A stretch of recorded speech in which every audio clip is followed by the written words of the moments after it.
few things that really I think helped ramp up is SpareFoot and the Google reviews. And SpareFoot gets a lot of heat. They get bashed when they're not around. But I'm going to kind of go into my metrics, which was interesting. That's one of the things I love doing these presentations for, because I like to boil down the data and make graphs and all this stuff. As much as it's for you guys, it's really for me too. So this was at 1 year when I did this 1 year update, and we had paid $647.50 to SpareFoot. We'd gotten 10 rentals out of it, and had an ROI of $2,700 in actual collected rent, which was at the time a 4x return. And the average length of stay was a little over 6 months. The updated numbers that I just went through, we had SpareFoot turned off for most of last year. We really only use that as have historically only used it when we have a lot of vacancy. But now, kind of looking at these numbers, I'm kind of curious, okay, is that something we should maybe have on? Because even with having it turned on, we've only paid $1,400 to them. And then for those of you that don't know what SpareFoot is, it's basically they run Google. They have a lot of different aggregate websites that you can get leads through, and you only pay them for closed leads. So they're doing marketing for you, and it doesn't cost you anything. So we paid them $1,400. We got 54 reservations. Out of those, we only closed 19, so about a third of them. And 6 of those 19 are still active.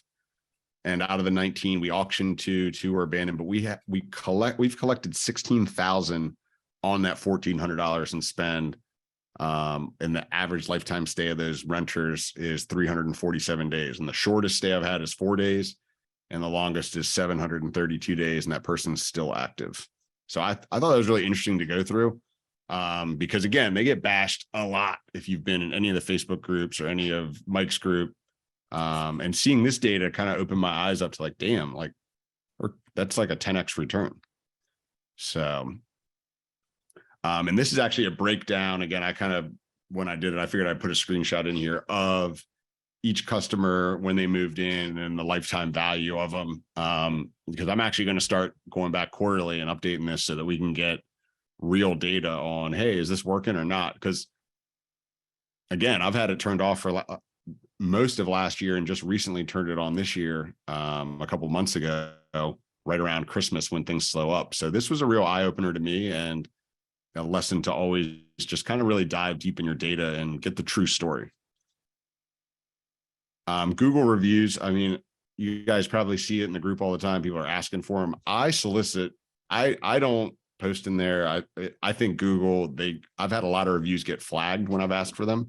So I ask for them from customers right when they move in, because I use it as a two-prong system. I reach out to them. If you'll see in the top text, I'm like, hey, whatever their name is, this is the receptionist at Warrington Storage. Wanted to reach out, make sure you got moved in your unit, and everything was actually changed. The newest one said, instead of good, says great. I use it as a filter, because if something's wrong, then I don't send them the review. I find out immediately. I'm like, okay, if something's wrong, unit's too small, there's a leak, they're pissed about something, I want to jump on it right away. If they say, yeah, everything was great, thanks so much for checking in, then boom, I hit them with the second text. I'm like, that's so awesome to hear. And I give them a credit, which I think is against Google's terms of service, but I don't just offer them the credit to leave the review. It's for a legitimate person that's happy. So if Google wants to get on my case, hopefully I can win that, or get that overturned. But this is how it's worked out. And I'd say about 40% of the people we send this to leave a review. There's a lot of people that would be like, yeah, everything was great. And then you offer them money and they just don't ever respond. It's kind of interesting, actually. And here it says $5. We've actually toggled that now between 10 and 15, depending on how we try to get 1 review a month per site.